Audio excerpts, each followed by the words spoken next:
तो अभी हम लोग समझने जा रहे हैं, उसका नाम है यूजेटी ऑपरेशन। यूजेटी ऑपरेशन कैसे होता है? यूजेटी में अब इसके जस्ट पहले वाले लेक्चर में आप लोगों ने देखा कि यूजेटी का पूरा इंट्रोडक्शन, उसमें आपने दो रेसिस्टेंस देखे, दो रेसिस्टेंस कैसे यूजेटी के इक्विवेलेंट हम लोग बनाते हैं। अब हम लोग यूजेटी, उसी में यूजेटी का ऑपरेशन समझने जा रहे हैं। इस यूजेटी के ऑपरेशंस में आप देख रहे होंगे कि मैंने RB2 लिखा है, RB1 लिखा है। सबसे पहले यहाँ एक सप्लाई वोल्टेज देते हैं, मैंने लिख रखा है क्योंकि लिखने में समय जाएगा इसलिए मैं उसी को यहाँ बोल रहा हूँ, वही चीजें वहां लिखी हैं। सबसे पहले यहाँ पर एक वोल्टेज देंगे, इस वोल्टेज का नाम होगा VBB। क्या? VBB, base to base voltage. और इस VBB वोल्टेज का वैल्यू कैसे दिया जाएगा? ऊपर प्लस, ऊपर पॉजिटिव, नीचे नेगेटिव, ऊपर पॉजिटिव नीचे नेगेटिव। ऐसा करने से आपके इस सर्किट में एक करंट फ्लो करेगा, इस करंट का नाम होगा IB करंट आपके इस सर्किट में फ्लो करना शुरू कर देगा। अभी तक मैंने इमीटर में, यानी ये जो इमीटर टर्मिनल है, इसमें किसी भी तरह की सप्लाई नहीं दिया है और यहाँ पर मैंने VBB दिया। जैसे ही मैंने VBB सप्लाई दूंगा, इमीटर में कोई कनेक्शन नहीं जोड़ूंगा, इसका मतलब इमीटर करंट 0 है, इमीटर में किसी भी तरह के करंट फ्लो नहीं कर रहे हैं। तो सबसे पहले Vx, जो कि पिछले वाले लेक्चर में भी हम लोग Vx को कैलकुलेट किए थे, तो Vx का मान होगा, इस नोड का वोल्टेज मैंने निकाला था, इसके अक्रॉस का वोल्टेज RB1। तो आपने लिखा था RB1 divided by RB1 plus RB2 into VBB। Correct? RB1 divided by RB1 plus RB2 into VBB। याद रहेगा, RB1 बटा में RB1 plus RB2 into VBB। Correct? इसी को आपने ईटा नाम दे दिया था, ईटा VBB। इसका मतलब इस नोड का वोल्टेज ईटा VBB है। यहाँ तक सही है सर? एकदम सही आप बता रहे हैं। चलिए, यहाँ तक तो आपने देखा था।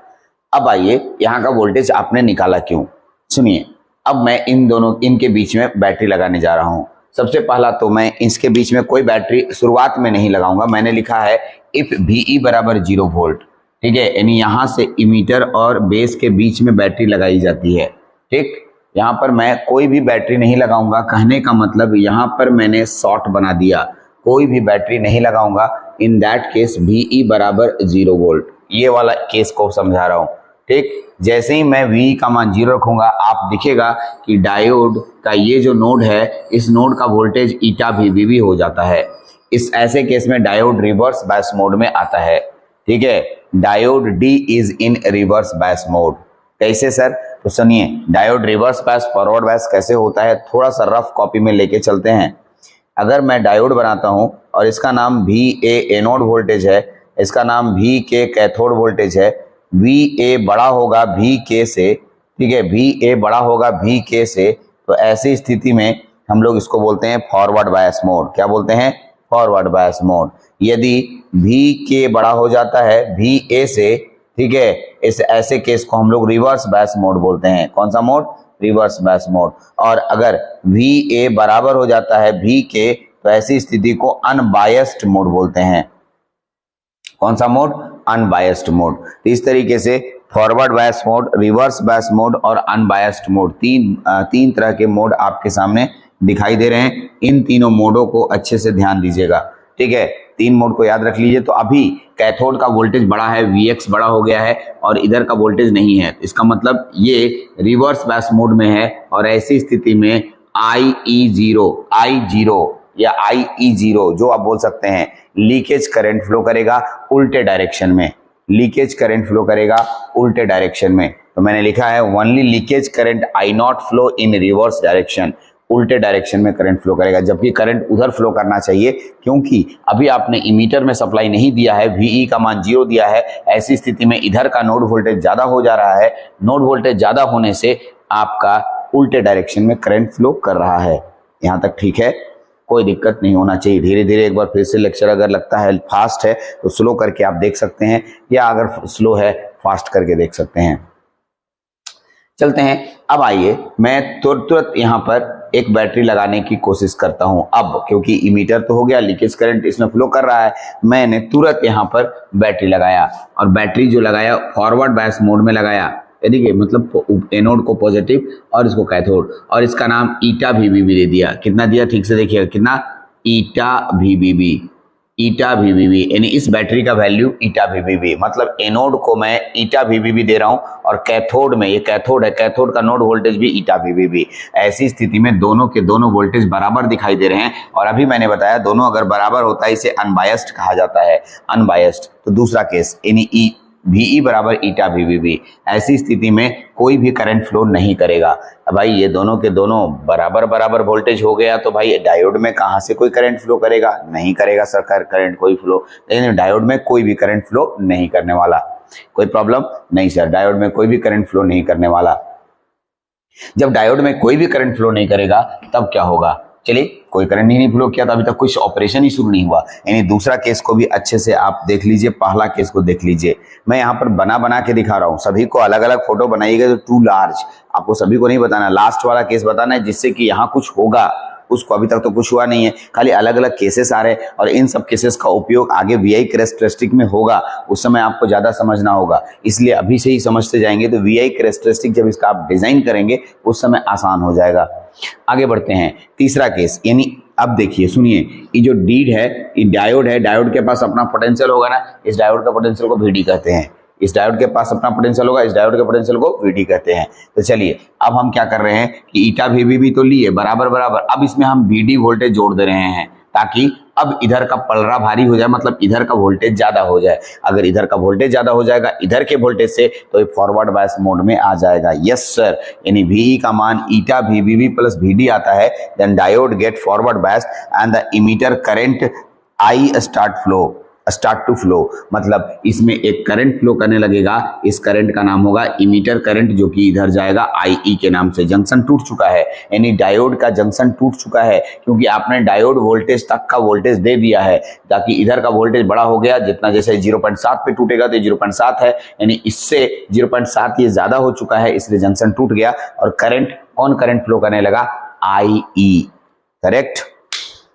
ये करंट यहां आया। अब आइए सुनिएगा, this emitter current reduce the RB1, क्योंकि यहां से ऊपर से आ रहा था IB और इधर से आया IE, तो यहाँ जो करंट बनेगा वो बनेगा IE प्लस IB, सही है ना। दोनों करंट आने की वजह से एक रैपिड करंट आ रहा है, रैपिड करंट, और ये रैपिड करंट यहाँ के वोल्टेज ड्रॉप को कम कर देता है, साथ साथ यहाँ के रेसिस्टेंस की वैल्यू को कम कर देता है। आपको याद दिला दूं, यहाँ का जो रेसिस्टेंस था वो अप्रॉक्स 6 किलो ओम था। कितना किलो ओम था, 6 किलो ओम था। तो करंट के आने की वजह से यह 6 किलो ओम घटकर, यानी 6 किलो ओम घटकर 50 ओम तक आ जाता है। घटकर कितना, 50 ओम तक आ जाता है। 6 किलो ओम से घटकर कहां तक आ जाता है, 50 ओम तक आ जाता है। 6 किलो ओम से घटकर 50 ओम तक आ जाता है, और यही 50 ओम का जो वोल्टेज ड्रॉप होगा इसके समानांतर क्रम में, यानी ईटा वीवीबी प्लस VD भी घटने लगता है। सुनिएगा, द वैल्यू क्या लिखा है, the emitter current reduces the RB1 की वैल्यू को कम कर देता है, यानी रेसिस्टेंस की वैल्यू को कम कर देता है। End voltage drop eight RB1 also decreases, इसके अक्रॉस का वोल्टेज ऑल्सो डिक्रीज करेगा, और ये इसके समानांतर क्रम में ये लगा हुआ है ना, इसका मतलब ये भी डिक्रीज करेगा। Yes correct, the value of RB1 get below at 50 ohm, ये कम होते होते होते होते होते बिलो कहां तक आ जाता है, 50 ओम तक आ जाता है। कितना तक आ जाता है, 50 ओम तक, ठीक है। तो अभी आपको मैंने बताया 50 ओम तक आ गया और इसका वोल्टेज कम हो गया। इसका उपयोग जनरली ट्रिगर करने में यूज होता है। तो यहाँ पर क्योंकि बहुत ज्यादा रैपिड करंट आया और इसका रेसिस्टेंस सीधे कम हो गया। आप याद कीजिए, मैंने इसको ट्रांजिस्टर बोला था, पहले 6 किलो ओम था, अब इसका मान 50 ओम हो गया है। 6 किलो ओम से कहाँ घट के हो गया है, 50 ओम। इसका मतलब रेसिस्टेंस का बदलाव हुआ ना। हाँ सर, रेसिस्टेंस का बदलाव हुआ। कैसे रेसिस्टेंस का बदलाव हुआ, पहले यहाँ कितना किलो ओम था, 6 किलो ओम, अब कितना रेसिस्टेंस है, अब यहाँ रेसिस्टेंस है उसका मान है 50 ओम, बहुत कम हो गया। यस ठीक है, अब ये बहुत कम रेसिस्टेंस हो गया, इसीलिए इसका नाम ट्रांजिस्टर पड़ता है। तो अब आपको इसको ऑपरेशन के रूप में इतना दूर लिखिएगा, आपको पूरा ऑपरेशन दे दिया जाएगा। लेकिन इतना में मतलब फोटो बना दीजिए, इतना सब कुछ सही है, ठीक है।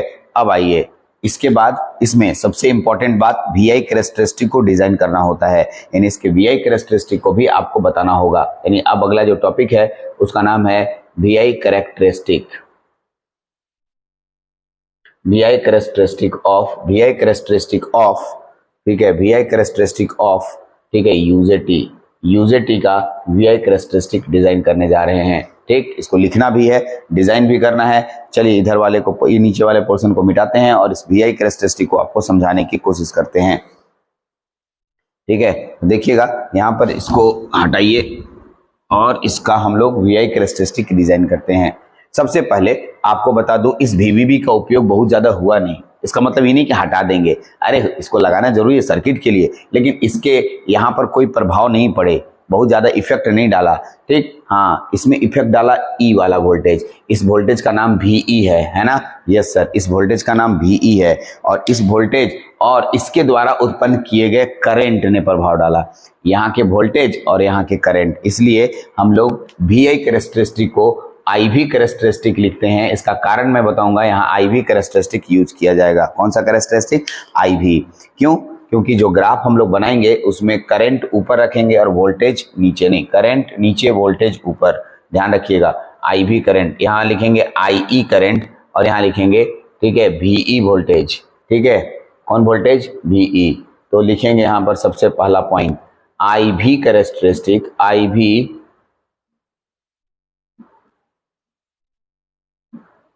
IV characteristic of UJT is plotted between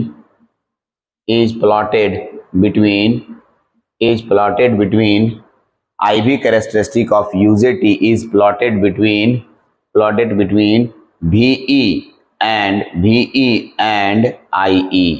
VE and IE के बीच में प्लॉट किया जाता है। यस सर, VE और IE के बीच में प्लॉट किया जाता है। सही है, एकदम सही है। अब एक एक करके ग्राफ को समझिए और जो ग्राफ हम बताएंगे उसको लिखते भी जाइएगा, तो आपका ग्राफ मतलब कि वीआई कैरेक्टरिस्टिक हो जाएगा। सबसे पहला पॉइंट तो आप यहाँ हमें बताइए सबसे पहले आपने पहला पॉइंट क्या दिया था? VE का मान 0 दिया था। अरे हाँ जी, VE का मान 0 वोल्ट। जब आप VE का मान 0 वोल्ट लेते हैं, याद कीजिए उस समय यहाँ का वोल्टेज बढ़ गया था और ये रिवर्स बायस मोड में आ गया था, है ना? यस सर, सही बोल रहे हैं। VE बराबर 0। Only I not leakage current,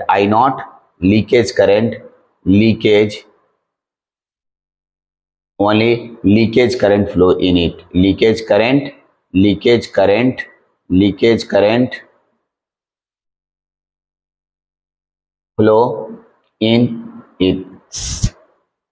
only leakage current flow in it, IE leakage current flow in it। इसमें लीकेज करंट खाली फ्लो करेगा और वो भी रिवर्स डायरेक्शन। ठीक है, flow in it in reverse direction, in reverse, यहाँ जगह नहीं पूरा हो रहा है, इन रिवर्स डायरेक्शन। ठीक, इसका मतलब ये हुआ, यहाँ जो कोऑर्डिनेट बनेगा, ठीक है, आई नॉट लीकेज करंट यहाँ पर कहीं पर बनेगा। देखिए मैं दिखाता हूँ, पहले थोड़ा इसको और लंबा कर लेते हैं और यहाँ आई नॉट आएगा, ये आई माइनस आई कहलाएगा, माइनस IE। और यहाँ पर लीकेज करंट के लिए यहाँ पर कहीं पर आई नॉट को इंडिकेट कर दीजिए, ये आई नॉट करंट को इंडिकेट कर रहा है। और यही अक्ष ऐसा है जहाँ पर VE का मान 0 होगा, VE का मान 0 होगा। कैसा? VE का मान 0 होगा। अब आते हैं, जैसे VE का मान 0 होगा, इसका मतलब यहाँ पर एक बिंदु आ जाएगा, ये बिंदु हो गया। ठीक है,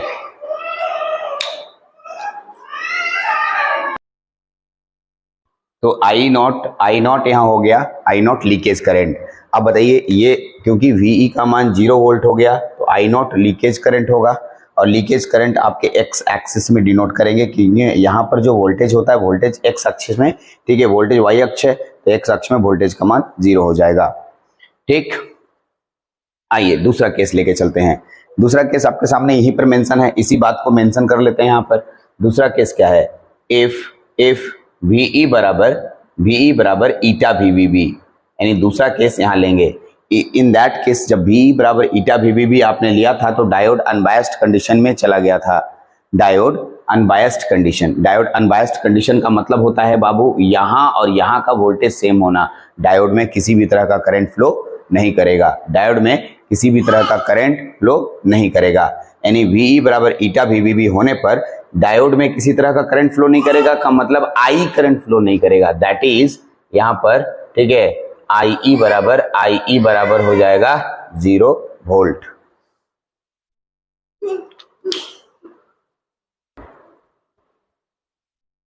आई का मान 0 हो गया। आई का मान 0 का मतलब आप सोचो ये किस अक्ष में जाएगा। वी का मान ईटा वी भी कहीं ना कहीं मेंशन कर सकते हैं हम लोग, ठीक है। वी का मान ईटा वी भी कहीं पर मेंशन कर सकते हैं, हम लोग यहाँ मेंशन कर रहे हैं। और यहीं पर आई का मान 0 होगा क्योंकि वोल्टेज में करंट का अक्ष 0 होता है, ठीक है। तो वी बराबर ईटा वी बराबर ईटा वी और आई का मान 0।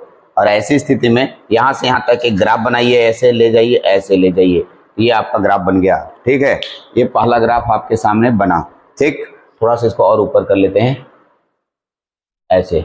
चलिए, तो ये वाला जो वोल्टेज कहलाएगा, इस वोल्टेज का नाम क्या बोलेंगे हम लोग? ईटा वी बी।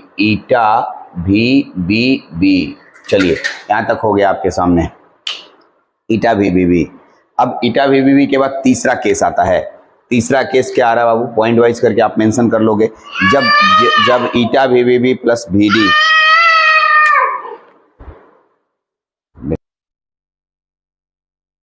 तीसरा केस है वी बराबर ईटा वी प्लस वी डी। ऐसे देख लीजिए, यहाँ क्या लिख रहे हैं? वी बराबर ईटा वी प्लस वी डी। इसका मतलब ये कहाँ पर जाएगा? अब जस्ट इसके ऊपर वाला वोल्टेज में जाएगा। यहाँ पर देख लीजिए, मान लिए हम लोग, क्योंकि इसी के ऊपर होगा, eta V plus V D, यहाँ पर वोल्टेज मिलेगा eta V plus V D, eta V plus V D.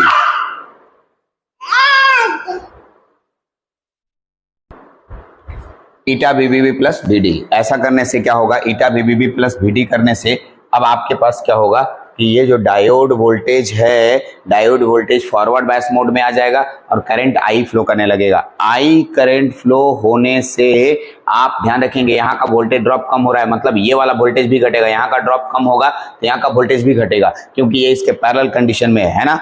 Yes, यानी हम लोग यहाँ से ग्राफ यहाँ तक ले जाएंगे। जिस समय वीडी लगाए होंगे, जिस समय वीडी दिए होंगे उसमें डायोड में बहुत ज्यादा करंट फ्लो किया होगा। मान लेते हैं कि कुछ करंट फ्लो किया होगा, वो करंट का मान यहाँ ले लेते हैं। जिस कितना में? इतना में। तो आपका ग्राफ इसको थोड़ा आगे बढ़ाइए और इसको थोड़ा आगे बढ़ाइए, देखिए दोनों को मिलाइए, कहीं पर मिलेगा, यहाँ पर मिलेगा। मतलब आपका ग्राफ कहाँ तक जाएगा? यहाँ तक ऊपर में जाएगा। देख लीजिए, ऐसे गया। यस सर, थोड़ा टेढ़ा दिख रहा है, वैसे मत समझिएगा टेढ़ा, एकदम समझने वाला समझिएगा, ऐसे गया। अब आइए यहाँ के बाद अब ऊपर करंट नहीं जाएगा, क्योंकि मैंने जैसे ही बोला करंट यहाँ आया तो करंट तो बढ़ेगा, करंट ये है, बट इसका वोल्टेज ड्रॉप, क्योंकि वोल्टेज का अक्ष से वीई कहते हैं, ये वोल्टेज ड्रॉप घटेगा। तो मैंने आपको बोला था करंट इंक्रीज करने से यहाँ का वोल्टेज ड्रॉप घटना शुरू होता है और ये एकदम मुड़ जाता है करंट ऐसे, और एकदम नीचे की ओर जाता है, और ये इस तरीके से ऐसे जाता है। आप गौर से देखेंगे, बोले सर बना कैसे दिए आप? तो देखिए, ये वाला अक्ष करंट बढ़ रहा है, तो देखिए ऐसा करने से करंट यहाँ से लेके यहाँ तक चला गया, मतलब करंट इंक्रीज हो रहा है। और वोल्टेज ऊपर से नीचे की ओर आ रहा है, का मतलब वोल्टेज घट रहा है, वोल्टेज घट रहा है। क्योंकि वोल्टेज मैंने घटना इसलिए बोला था क्योंकि यहाँ जो रेसिस्टेंस है, ये रेसिस्टेंस कम होने लगता है तो इसका वोल्टेज ड्रॉप भी घट जाएगा। हाँ, वोल्टेज ड्रॉप घट जाएगा। और इसी रीजन को हम लोग, यहाँ से यहाँ तक के रीजन को हम लोग नेगेटिव रेसिस्टेंस रीजन कहते हैं। क्या बोलते हैं हम लोग? Negative resistance region. क्या बोला मैंने? Negative resistance region. क्या नाम देते हैं? Negative resistance region. ओके, ये नेगेटिव रेसिस्टेंस रीजन हो गया। अब आइए नेगेटिव रेसिस्टेंस रीजन के बाद अब आपका देख रहे होंगे यहाँ पर बहुत चोटी जैसा भाग बन रहा है, चोटी जैसा। इसी चोटी जैसे भाग को हम लोग यहाँ पर पीक वोल्टेज कहते हैं। पीक, यहाँ पर पीक वोल्टेज, इसी का नाम वीपी भी कहलाता है। देखिए मैं घेरा लगा रहा हूँ ताकि गलती ना कर दें आप। ये इधर का पार्ट है, ये इधर का पार्ट है, और ये आईपी कहलाएगा, पीक करंट। ओके, ये वैली कहलाता है। वैली घाटी जैसा बनता है, ऐसे जहां भी ऐसे कर्व बनेगा वो वैली होता है। इसलिए यहाँ पर जो वोल्टेज बनता है इसे बोलते हैं आईवी, वैली करंट। और यहाँ पर जो बनता है इसे कहते हैं वैली वोल्टेज, वी। इस तरीके से। तो अब आपको तीन बात यहाँ समझाना चाह रहा हूँ। तीन करंट, तीनों करंट को अलग अलग कलर से मैं दिखा देता हूँ। पहले यहाँ से यहाँ तक कलर को मैं दिखा रहा हूँ, कलर चेंज कर दिया। ठीक, ये कलर जो है लीकेज करंट को इंडिकेट करता है जब डायोड रिवर्स बायस में था। यहाँ से यहाँ तक देखिए मैं रेड कलर को इंडिकेट कर रहा हूँ। रेड कलर जब डायोड नहीं, जंक्शन नहीं टूटा था लेकिन फॉरवर्ड बायस मोड में था। तीनों अलग अलग रंग में है। ये हो गया जब डायोड रिवर्स बायस मोड में है, ये जब डायोड बायर फॉरवर्ड में है बट जंक्शन नहीं टूटा है, लेकिन यहाँ पर आने के बाद जंक्शन टूटता है और जंक्शन टूटने के बाद रैपिड करंट फ्लो करना शुरू करता है, ठीक है। और इसी के कारण यहाँ पर नेगेटिव रेसिस्टेंस रीजन का निर्माण होता है। क्वेश्चन आता है कौन सा ऐसा यूजेटी है जो नेगेटिव रेसिस्टेंस रीजन को शो करता है, तो कौन सा ऐसा डिवाइस है जो नेगेटिव रेसिस्टेंस रीजन को शो करता है, तो यूजेटी में नेगेटिव रेसिस्टेंस रीजन का निर्माण होता है। किसमें? यूजेटी में नेगेटिव रेसिस्टेंस रीजन का निर्माण होता है। तो ये आपके पास ये पॉइंट्स मेंशन कीजिएगा 1 2 3 4, ठीक है। ईटा वी जब होगा V बराबर ईटा वी देन लिखना, यहाँ पर लिखना V बराबर ईटा वी देन उस केस में I बराबर IE बराबर IP हो जाएगा। IP दिख रहा होगा ना यहाँ पर, IP का मान हो गया, ठीक है। Here VE decreases as the decreasing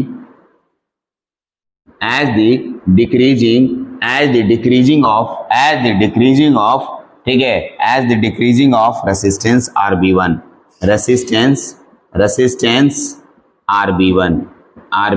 RB1 resistance के डिक्रीज होने के अकॉर्डिंग वो भी डिक्रीज होता है, ठीक। तो ये था दूसरा लेक्चर। एक और लेक्चर में छोटा सा लेक्चर जोड़ूंगा, ठीक है। इसमें इसके एप्लीकेशंस के बारे में बता देता हूँ। ऐसे इतना ही है बट इसके एप्लीकेशंस मैं लिख दे रहा हूँ, बहुत ज़्यादा नहीं है इसी में। चलिए मैं एप्लीकेशंस लिख दे रहा हूँ। इसका जो एप्लीकेशंस है 3-4 जगह होता है। सबसे पहले इसका यूज, ठीक है। पहला एप्लीकेशन यहाँ लिख रहा हूँ, ध्यान दीजिएगा। एप्लीकेशन आप मेंशन कर लेंगे अपने से अच्छे से। एप्लीकेशन, पहला एप्लीकेशन है इसका use, it is used to trigger UZT, it is used to trigger SCR, ठीक। दूसरा it is used to trigger triac, ठीक है, ट्रायक।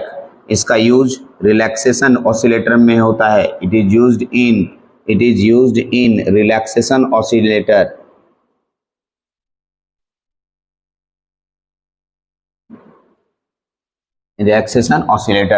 रिलैक्सेशन ऑसिलेटर में इसका उपयोग होता है। आइए चौथा उपयोग देख यहाँ पर बता देते हैं, देखिएगा फोर्थ नंबर में क्या क्या है। फोर्थ नंबर में इसका यूज इसका सॉटूथ जनरेटर में भी होता है, ठीक है। It generate sawtooth wave. अरे इसी का है जी, रिलैक्सेशन ऑसिलेटर जब पढ़िएगा तो ये वेव जनरेट हो जाएगा। अगर हमें सॉटूथ वेव जनरेट करना है तो इसी से, ठीक है, होता है, ओके। और बहुत जगह होता है लेकिन उतना अभी आपको नहीं। चार मैंने एप्लीकेशन दिए, 4 एप्लीकेशन को अच्छे से याद कर जाइए, ठीक है। ये यूजेटी का लेक्चर हुआ। अब इसमें आता है कि यूजेटी का उपयोग रिलैक्सेशन ऑसिलेटर में कैसे करते हैं, उस पर भी बात कर लेते हैं। वो एक अलग लेक्चर में जाएगा। How UJT act as an relaxation oscillator, इस पे भी बात करेंगे। तो ये यूजेटी का एक बेसिक लेक्चर हुआ जिसको कि आप यूजेटी के लेक्चर को देख के यूजेटी के बारे में समझ सकते हैं। यदि आपको कहीं समझने में परेशानी हुई तो हमें कांटेक्ट कर लें और व्हाट्सएप में चले जाएं, वहाँ पूछ लें, जो नंबर मेरे नंबर पे कॉल कर लें, ठीक है। इस लेक्चर में इतने रखते हैं। Thank you very much.